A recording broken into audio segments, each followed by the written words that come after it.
Teleproyecto. Declarado de interés nacional por el Ministerio de Cultura de la República Argentina.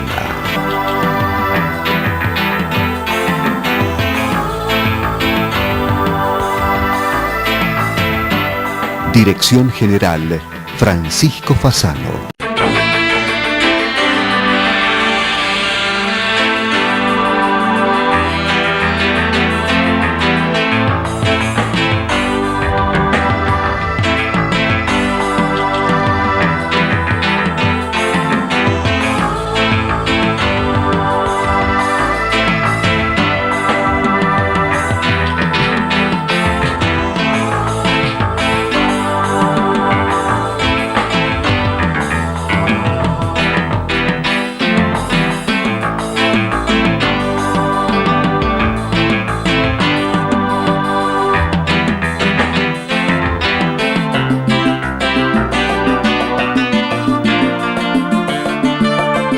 Sociedad Central de Arquitectos, 1886-2018, 132 años por la arquitectura, 132 años con los arquitectos.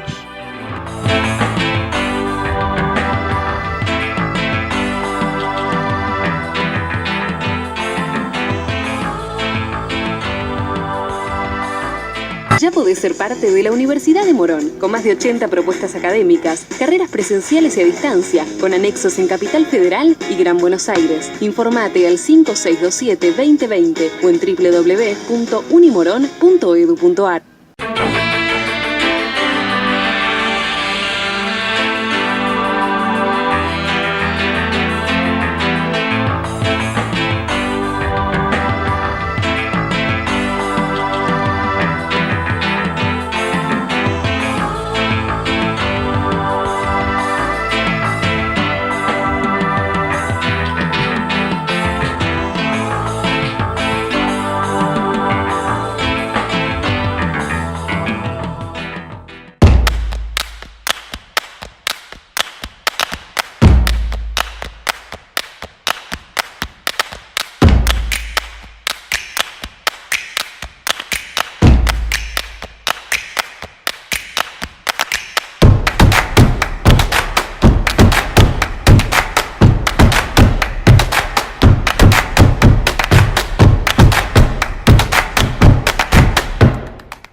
Hola, bienvenidos al presente programa homenaje de Teleproyecto, sinónimo de arquitectura en televisión e internet. Una aventura de comunicación que nos brinda el verdadero privilegio de interrelacionarnos con importantes referentes del ejercicio profesional.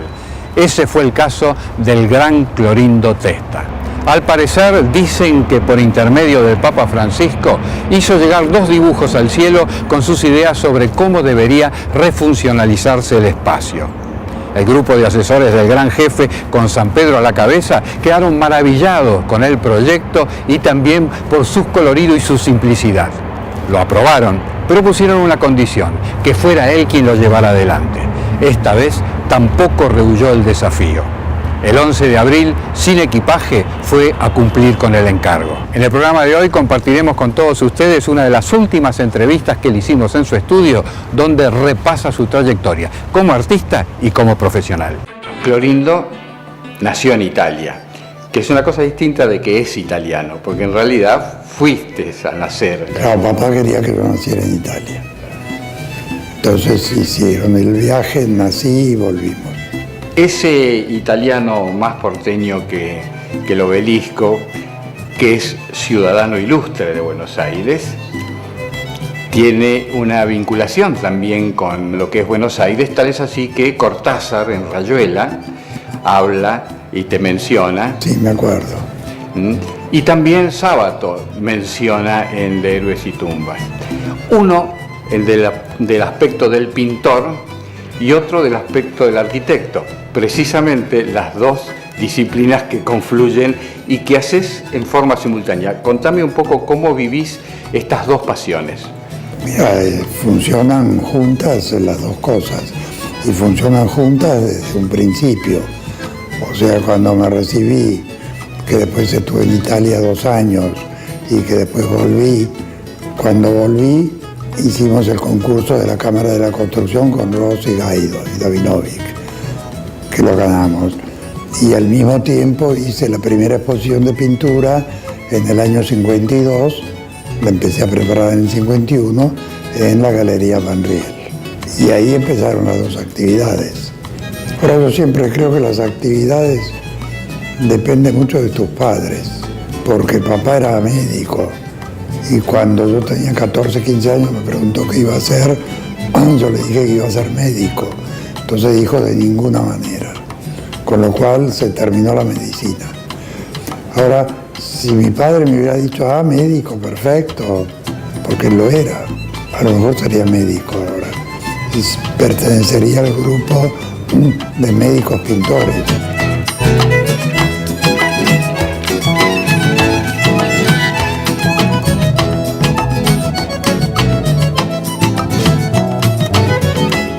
Me acuerdo cuando te nombraron ciudadano ilustre en la legislatura, ahí vos señalaste que en realidad todos dibujamos, ¿no? Y había un diputado ahí, algo al cual decía yo no dibujo nunca, y vos lo que elegiste fue porque tus padres no te guardaron tus dibujos, ¿no? Sí, es así. En casa guardaron los dibujos. Aquel que está allá es un dibujo, es la casa de mi padre en Italia. Y es del año 28, que yo tenía 4 años y medio, pero todos los chicos dibujan. Es como una cosa genética que tienen.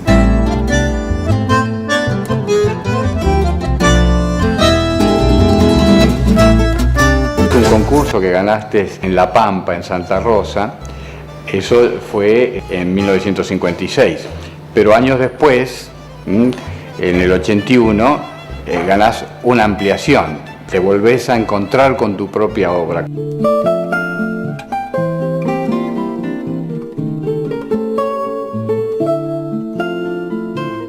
¿Cómo es esa relación a la hora de proyectar? Porque el concurso de La Pampa empezó en el año 55. Después lo postergaron porque vino la revolución del 55 y lo postergaron al 56, ¿no? Que era el centro cívico y la Casa de Gobierno de la provincia de La Pampa. Que por suerte yo no había visto una carta que habían escrito muchos arquitectos donde decían que antes de hacer el concurso para el centro cívico había que hacer el plan regulador, digamos el plan urbanístico, para ver en realidad dónde tenía que ir el centro cívico y no elegirlo a dedo, ¿no? Por suerte yo no la vi y participé en el concurso, porque cuando le dije a Pancho, Rossi y a Davinovic de hacerlo, me dijeron no podemos porque hemos firmado la carta. Y yo dije, ¿qué carta? Y una que salió y dice, yo no la vi. Entonces yo pude participar, ¿entendés? Absolutamente libre de... Y Pancho y Davinovic y todos ellos y Gaido no pudieron. Aunque después cuando yo lo gané les dije de hacerlos y lo hicimos juntos. Pero ese concurso también es importante porque, viste, era uno de los primeros concursos que uno ganaba, ¿no? En el año 55. Entonces vos podés pensar que ese concurso te da, digamos, es un apoyo moral, te incita, te demuestra de que sos un buen arquitecto, que esto, que lo otro, pero todo eso se acabó, se terminó de golpe cuando le dijeron al interventor, que en aquel momento se llamaba Garmendia, que era de La Pampa, le dijeron, el que ha ganado el concurso es un arquitecto que se llama Clorindo Testa. Y entonces el interventor dijo, pero ese es el chico de Ester. Con lo cual toda la importancia del concurso terminó que el chico de Ester lo había ganado. Ester era mi mamá, que era de La Pampa, mi abuelo. Entonces se conocían de chicos. Entonces cuando sintió mi nombre dijo, pero ese es el chico de Esther. Entonces el concurso del Centro Cívico de La Pampa, en realidad, lo ganó el chico de Esther, que era yo. Después hubo otro hito muy importante en tu camino, que hoy sigue siendo un punto de referencia, que es el, en ese momento llamado Banco de Londres, ¿no? Que es ya una concepción mucho más compleja. Hace una síntesis de ese proyecto. Porque ese fue un concurso privado que se hizo en el año 60.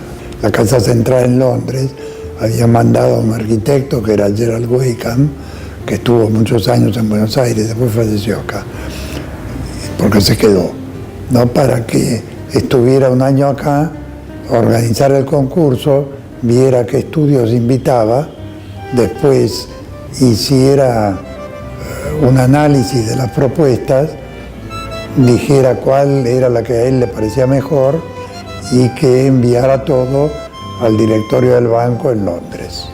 Entonces Gerald Wakeham estuvo el año acá, invitó creo que a 4 o 5 estudios que nunca averigüé bien quiénes eran los otros, pero uno era Sánchez Elía, Peralta Ramos y Agostini, que como el año anterior habíamos hecho un concurso en Montevideo, que era el monumento a Valle y Ordóñez, que era un concurso internacional que se hizo a 2 vueltas. Desarrollamos la segunda vuelta, lo declararon desierto, el primer premio, y después el segundo premio lo ganaron los españoles, el tercero los italianos, y la mención la recibimos nosotros. Entonces ahí ya tuvo la vinculación con CEPRA. Con CEPRA y siguió. Pero eso sirvió de base, como vos decís, para después hacer con Sánchez Elía, Agostini y Peralta Ramos, que me llamaron, el concurso del Banco de Londres. Es frecuente a lo largo de tu trayectoria que busques asociarte, o sea, hay muchos de tus emblemáticas obras son con... Claro, porque siempre me gustó estar asociado. O sea, lo único que tuve que hacer, porque ellos habían firmado la carta, era el de La Pampa, ¿no? Pero en cuanto terminé, lo gané, me dijeron, les dije enseguida a ellos si no querían participar y enseguida dijeron que sí porque ya se había terminado, ¿no? ¿Cómo funciona esa relación con los pares, a veces muy distintos en cuanto a la forma de proyectar y esa conjunción de ideas hasta llegar a esa fumata bianca final? Te dije, por ejemplo, con el estudio de Sánchez Elía, Sánchez Elía era un enérgico así, ¿entendés? Organizador, ¿no? Con el cual nos llevaba muy bien y todo. Agostini, con el cual era fácil, ¿entendés? De cambiar ideas y proyectar, y muy libre, como yo también lo soy, ¿entendés? En cuanto a las soluciones. Entonces funcionó todo muy bien. Peralta Ramos se ocupaba de la otra parte del estudio, ¿no? Sánchez Elía dirigió todo lo que era, ¿entendés? La organización del concurso, la dirección que tenía que tener el concurso, o sea, todo eso, ¿no? Así que fue, ¿entendés? Una organización perfecta. Otro edificio emblemático de Buenos Aires y que también tiene una historia o varias historias en sí misma es la Biblioteca Nacional, también surgió. Claro, ese fue un concurso con Francisco Rossi y con la chiquita Casaniga que después falleció, que era su mujer, ¿no? Ahí hay como varias historias. Una historia casi prehistórica, ¿no? El gliptodonte, para aquellos que no lo escucharon. Claro, ese lo encontramos...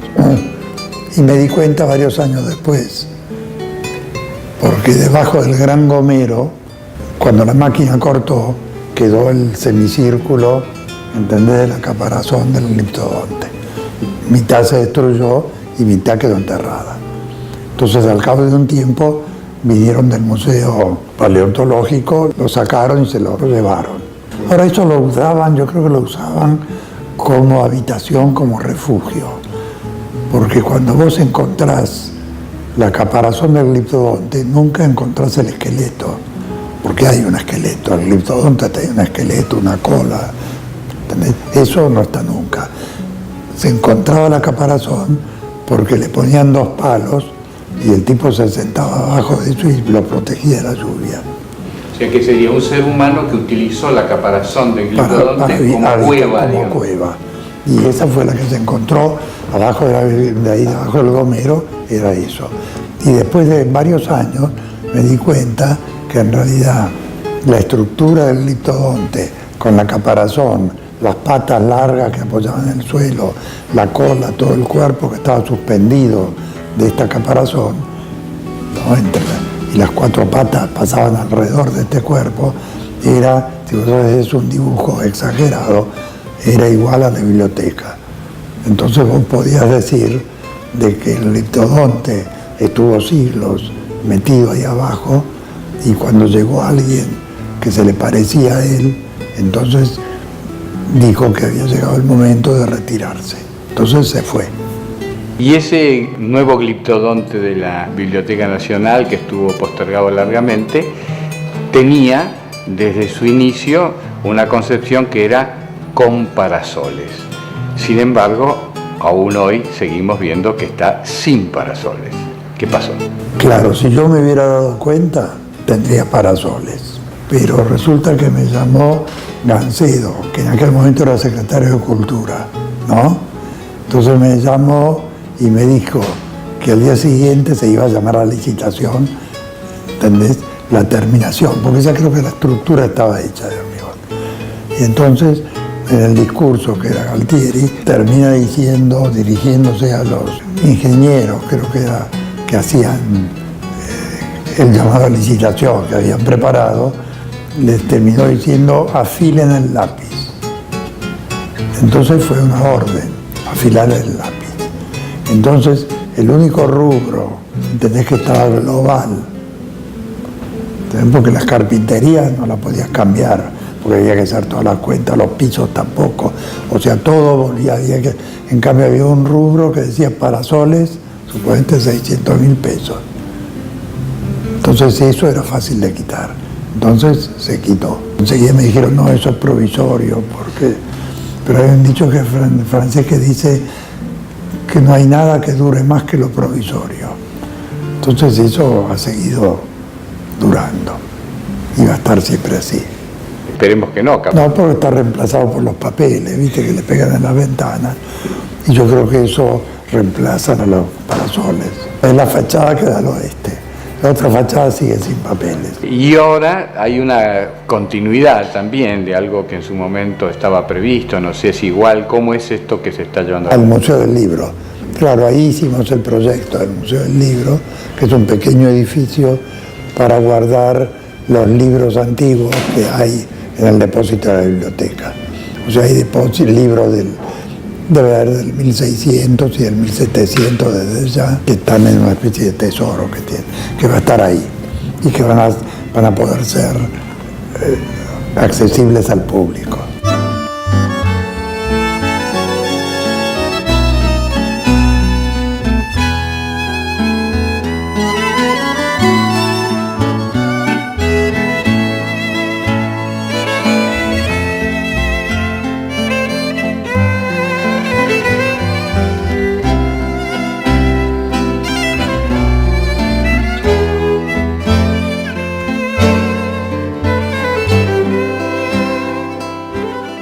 ...30 años del Centro Cultural Recoleta. Ahí hay una parte, el primero y el segundo patio son de la época de la Iglesia del Pilar, del convento que hay al lado, ¿entendés? Y viste que las galerías que están ahí, que tienen bóvedas, las bóvedas no son de cielo raso armados, sino que son verdaderas. O sea, toda esa parte es del 1700. Después se fueron agregando cosas. ¿Entendés? La iglesia de Busquiazo es de 1870, 80. Precisamente en el Centro Cultural Recoleta, en la pasada Bienal Internacional de Arquitectura de Buenos Aires, Juan Fontana, socio y amigo del gran maestro, realizó una instalación homenaje recreando su espíritu, personalidad y extensa trayectoria.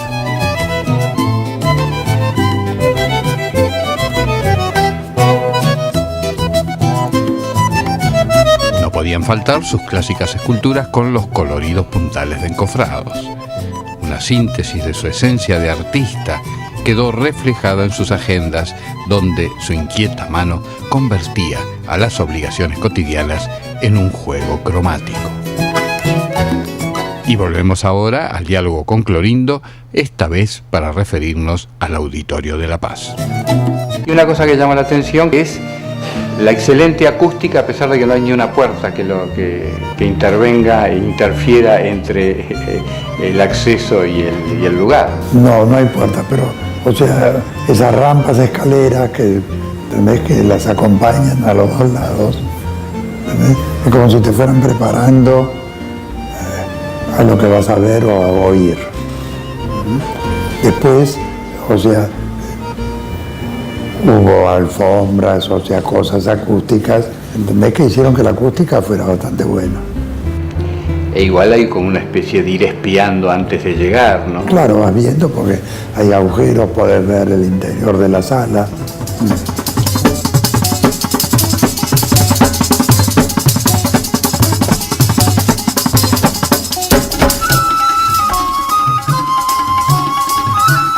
Entonces se hizo ese patio interior para que el teatro diera al interior, que no diera directamente a la calle. O sea, la gente sale al patio y después sale a la calle. ¿Ves? O sea, son unas cosas que pensamos que quedó, digamos, como armonizado con el contorno. No perdió la escala barrial. No, para nada.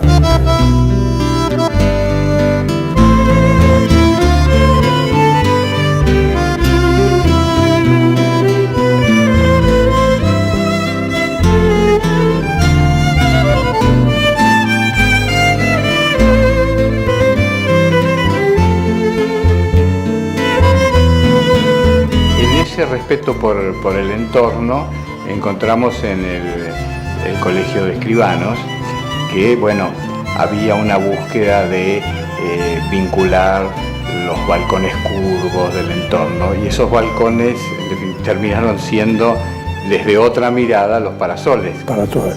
Pero eso me di cuenta después. O sea que es como una cosa instintiva. A lo mejor vos mirás y ves los balcones curvos. Entonces, después, sin darte cuenta, pensás que los parasoles tienen que ser grandes y curvos. Y al final, cuando terminan hechos, quedan armonizando con la casa del vecino.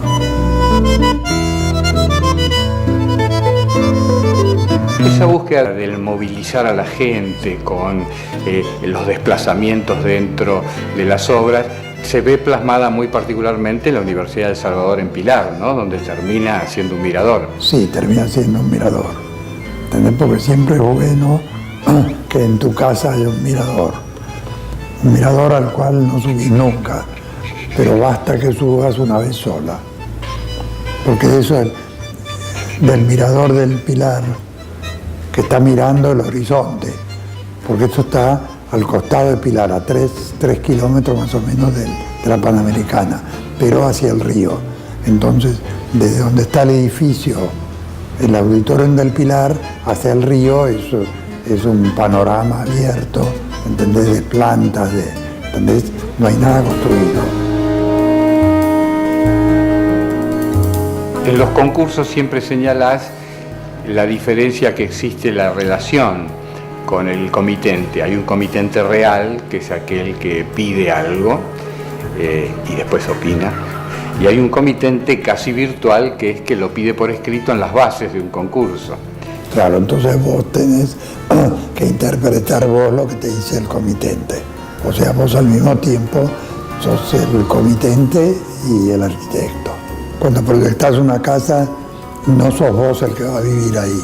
Entonces, todas las cosas que te dice el usuario futuro, vos las tenés que respetar, porque es la manera de vivir del otro. ¿Entendés? Si el tipo te dice, yo quiero que el baño esté separado y en la otra punta de la casa, porque me gusta que el baño esté separado del dormitorio. Vos haces un baño que está en la otra punta de la casa. ¿Entendés? O sea, no lo tenés que convencer, no, el baño al lado del dormitorio es mucho más cómodo, porque no, de ninguna manera. ¿Entendés? Si te dice, yo quiero que haya un comedor que quepan 30 personas sentadas.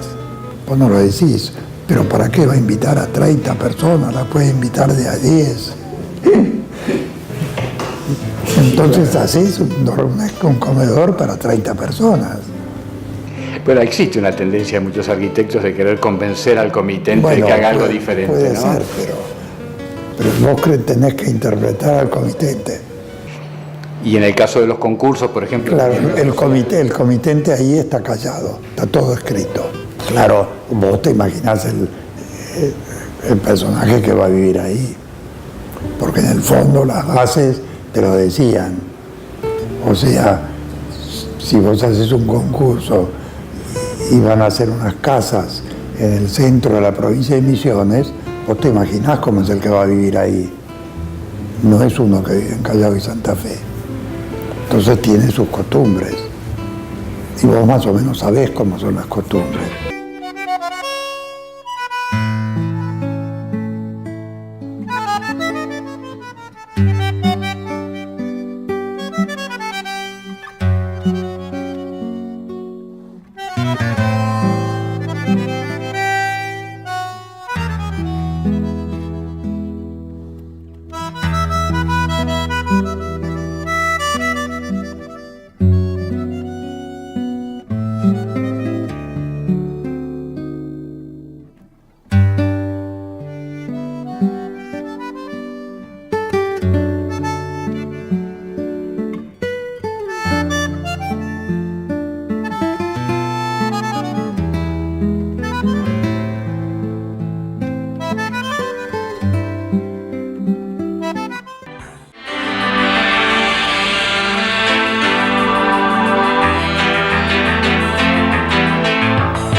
Llegamos al final del presente programa de Teleproyecto Arquitectura Audiovisual. Esta aventura de comunicación que nació allá por el año 1991 y que semana a semana renueva este encuentro con la actualidad del ejercicio profesional en sus diversas formas. Esperamos que haya sido del agrado de todos ustedes. Por nuestra parte, nos despedimos hasta nuestro próximo encuentro en alguno de los canales digitales que ponemos a su consideración. Hasta la próxima.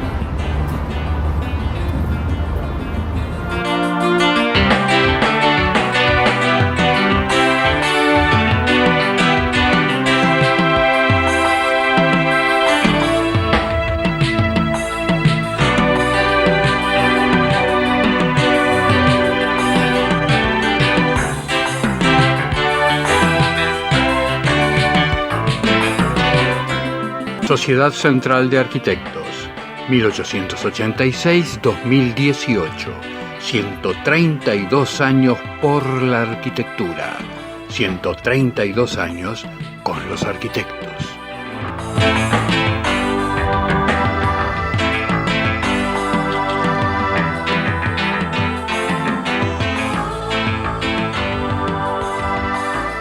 Ya podés ser parte de la Universidad de Morón, con más de 80 propuestas académicas, carreras presenciales y a distancia, con anexos en Capital Federal y Gran Buenos Aires. Informate al 5627-2020 o en www.unimoron.edu.ar.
¿Tiene registrado en video profesional el desarrollo completo de sus obras? Desde Teleproyecto, la empresa con mayor experiencia en filmar arquitectura y construcciones, ponemos a su disposición nuestro departamento de seguimiento de obras en video.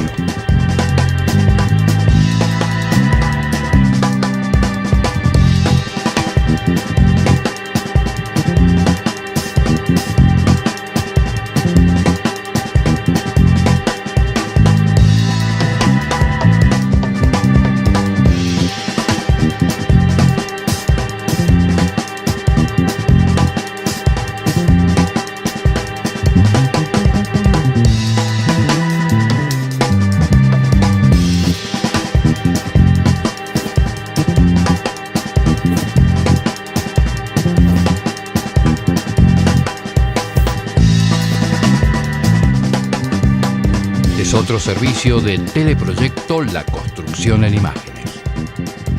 Más de un cuarto de siglo filmando obras.